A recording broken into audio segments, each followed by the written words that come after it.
ఇప్పుడు no cost cough syrup తో 60 రూపాయల విలువ గల ఇన్హేలర్ పూర్తిగా ఉచితం. దెబ్బకి దగ్గు జలుబు మాయం.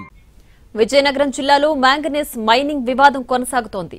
దేవాడ బెల్ట్ లో అనుమతికి మించి మైనింగ్ తవ్వకాలు జరుగుతున్నాయని డిప్యూటీ సీఎం పవన్ కళ్యాణ్ కు ఫిర్యాదులందాయి. అసలు అక్కడ ఏం జరుగుతుందో సమగ్ర నివేదిక ఇవ్వాలని ఆయన ఆదేశించారు. రంగంలోకి దిగి తనిఖీలు చేపట్టిన రెవెన్యూ మైనింగ్ అధికారులు నివేదిక ఇచ్చేందుకు సిద్దమయ్యారు. విజయనగరంలో దేవాడ మైనింగ్ బ్లాక్ పై వివాదం కొనసాగుతోంది. నిబంధనలకు విరుద్దంగా మ్యాంగనీస్ తవ్వకాలు జరుపుతున్నట్లు ఆరోపణలొచ్చాయి. ఆ మైనింగ్ బ్లాక్ ఏర్పాటు సందర్భంగా చేపట్టిన ప్రజాభిప్రాయ సేకరణలో అభ్యంతరాలొచ్చాయని, అయితే వాటిని పరిగణించలేదని AP deputy CM Pawan Kalyan కు ఫిర్యాదులందాయి. అనుమతించిన దానికంటే ఎక్కువగా తవ్వకాలు సాగిస్తున్నారని ఆరోపించారు. దీంతో మైనింగ్ బ్లాక్ పై ఆయన ఫోకస్ పెట్టారు. సమగ్ర నివేదిక ఇవ్వాలని ఆ శాఖ అధికారులను ఆదేశించారు. ఫిర్యాదులపై విజయనగరం జిల్లా యంత్రాంగంతో ఉప ముఖ్యమంత్రి కార్యాలయం అధికారులు చర్చించారు. ఆయన కోరిన వివరాలతో సమగ్ర నివేదిక అందించాలని కోరారు. రంగంలోకి దిగిన రెవెన్యూ మైనింగ్ అధికారులు దేవాడ మ్యాంగనీస్ గన్లో తనిఖీలు చేపట్టారు. మైనింగ్ అనుమతులు, రాయల్టీ చెల్లింపు, ఖనిజం తవ్వకాలపై ఆరా తీశారు.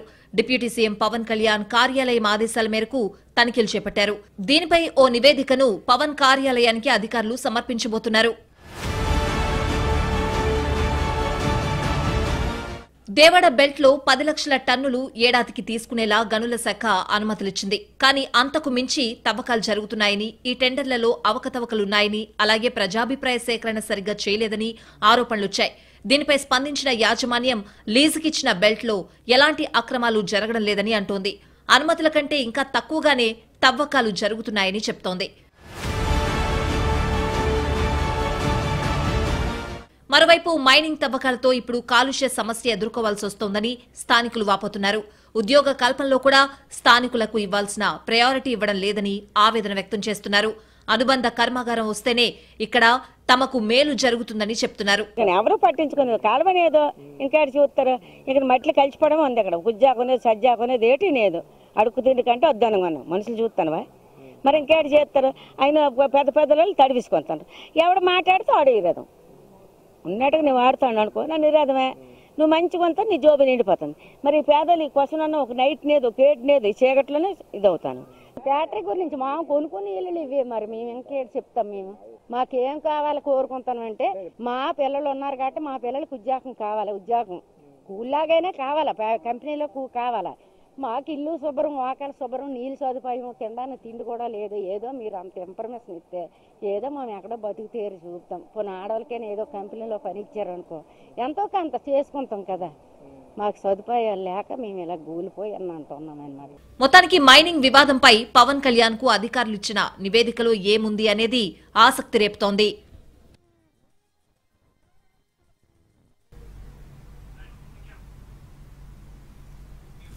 250 ఎకరాల్లో మ్యాంగనీస్ విస్తరించింది. ప్రస్తుతం కొంచెం కొంచెంగా మ్యాంగనీస్ తవ్వకాలు జరుగుతున్నాయని యాజమాన్యం చెబుతోంది. దేవాడ, కోవాడ, గరిబిడి గ్రామాల్లో ఈ మైనింగ్ విస్తరించింది. చాలా వరకు నిబంధనల ఉల్లంఘన జరుగుతున్నాయని ఆరోపణలున్నాయి. కంప్లైంట్లపై చర్యలు తీసుకోవాలంటున్న దేవాడ సర్పంచ్తో మా ప్రతినిధి వెంకట్ ఫేస్ టు ఫేస్.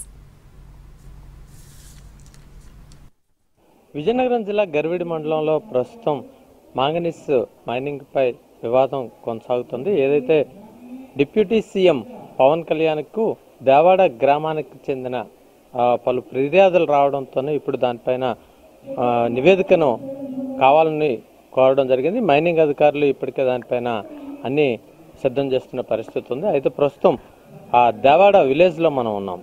అయితే ఈ దేవాడ, కోవాడ ఈ 2 గ్రామాలు, గరివిడి ఈ 3 గ్రామాల్లో ఈ మైనింగ్ అనేది విస్తరించి ఉంది.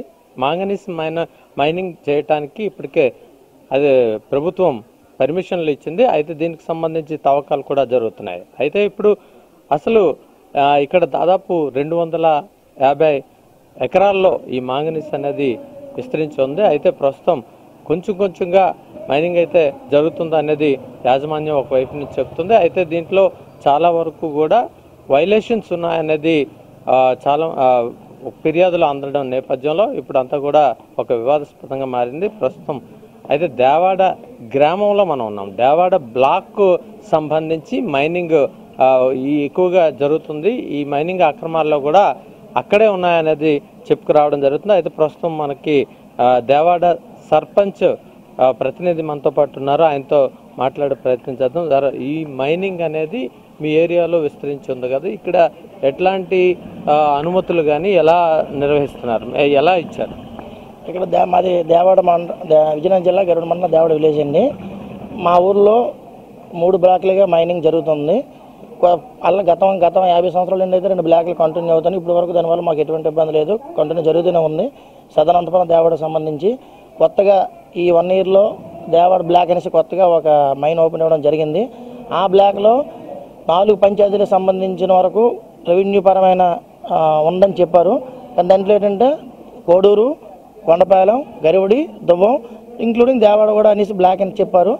కానీ ఆ మైనింగ్ మాత్రం మనకి గతంలో 2 ఇయర్స్ నుండి నడపడం జరుగుతుంది. చాలామంది దాని గురించి 4 పక్కల విలేజ్ వాళ్ళకి వెళ్ళి జాబ్లు అవడం జరిగింది. తర్వాత అన్ని రకాలుగా మైనింగ్లకు వెళ్ళడం జరిగింది. వాళ్ళు మిషనరీతో తెచ్చుకోవాలని చెప్పేసి తవ్వకాలు జరగడం జరుగుతుంది. ఫిర్యాదులు ఏ విలేజ్ నుండి అయితే వెళ్ళినది మనకు క్లారిటీగా తెలియదు. కానీ ఈ మధ్యన 4 పంచాయతీ నుండి కూడా కొన్ని ఫిర్యాదులు వెళ్ళడం జరిగిందనేసి అంటున్నారు. అది ఎవరు వచ్చింది ఏ ఫిర్యాదులు అనేది ఇప్పుడు మీడియాలో వచ్చి చూసుకొని ఆ ఫిర్యాదుల్ని తగిన విధంగా చర్యలు దాన్ని తీసుకొని చుట్టుపక్కల గ్రామాలకు ఎటువంటి నష్టం జరగకుండా, పొల్యూషన్ పరంగానే ఎటువంటి ఇబ్బంది జరగకుండా తగిన చర్యలు చూపించి పూర్తి స్థాయిలో దర్యాప్తు మీ మీడియా, ప్రింట్ మీడియా ద్వారా, ఎలక్ట్రానిక్ మీడియా ద్వారా, పెద్దల ద్వారా అందరూ దాన్ని కొంచెం తెలుసుకొని ప్రజలకు ఎటువంటి ఇబ్బంది లేకుండా చేస్తారని కోరుకుంటున్నాం. ఇప్పుడు ఈ మైనింగ్ ఏదైతే ఉందో ప్రజాభిప్రాయ సేకరణ అలాగే పంచాయతీ తీర్మానంతోనే జరుగుతుంది. అట్లాంటివి జరుగుతున్నాయా? ఇక్కడ ఏమైనా జరిగాయి? గతంలో ప్రజాభిప్రాయ సేకరణ అయితే ఆ మైండ్ జరిగింది సార్. 4 పంచాయతీ సంబంధించిన సర్పంచ్ని ప్రజల్ని అందరిని పిల్లడం జరిగింది. అప్పుడు కొన్ని కారణాల వల్ల కొంతమంది పెద్దలు, కొంతమంది రాజకీయ పార్టీల వల్ల చిన్న గొడవలు కూడా జరిగి అప్పట్లో మరి ఆగింది. తర్వాత ఏ విధంగా లీజ్ తెచ్చుకుంటారో, ఏ విధంగా మరి వాళ్ళకి ఇది వచ్చింది తెలియదు. కానీ అప్పటి నుండి కంటిన్యూ అవుతుంది. దీనికి ఎవరు ఇచ్చారంటే పంచాయతీ ఎవరంటే లీజ్ ఇచ్చారని తెలియదు. ఇంకా మా పంచాయతీ తరఫున అయితే మమ్మల్ని ఎటువంటి లీజు అడగలేదు, ఎటువంటి పంచాయతీ తీర్మానం కూడా మమ్మల్ని అడగలేదు. కోడూరు, కొండపాలెం, దువ్వం నుండి ఏమైనా ఇచ్చి ఉంటారేమో వాళ్ళు కనుక్కోవాలి, తెలుసుకోవాలండి. మా ఊరి నుండి ఏం అడగలేదు, మేము ఇవ్వలేదు కూడా ఉన్నాం.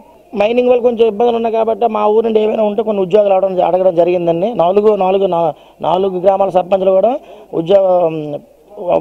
ఉపాధి కోసం కొంతమంది నిరుద్యోగులు చాలా ఎక్కువ మంది ఉన్నారు. వాళ్ళకి ఏదో ఉపాధి కల్పించమని అడగడం జరిగింది. వాళ్ళు కూడా ప్రస్తుతానికి ఇప్పుడు దువ్వం నుండి 10 మందికి 15 మందికి ఇచ్చారు. కోడూరు నుండి మా ఊరి నుండి కూడా 10 మంది వరకు ఇవ్వడం జరిగింది. రిమైనింగ్ ఏమైనా ఉంటే మాకు ఇంకా కావాలని అడుగుతాను.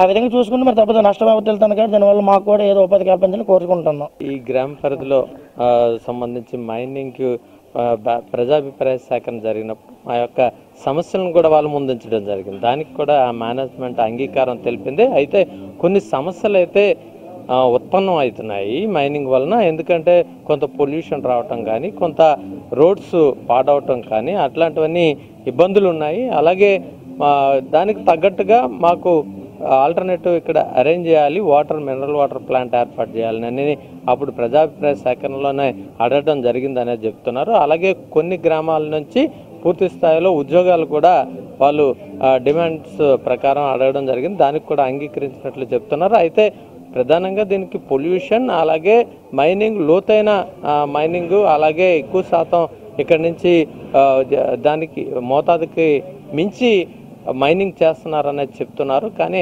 అవన్నీ కాదు, సక్రమంగానే జరుగుతుందా అనేది ఆ గ్రామ పెద్దలు చెప్తున్న పరిస్థితి. మరోవైపు ఇక్కడి నుంచి మాకు మాత్రం మా గ్రామాల నుంచి సిఎస్ఆర్కి సంబంధించి యాక్టివిటీస్ని కూడా అందిస్తున్నారు అనేది చెప్పుకొచ్చిన పరిస్థితి. వీడియో జర్నలిస్ట్ అనిల్తో వెంకట్, NTV.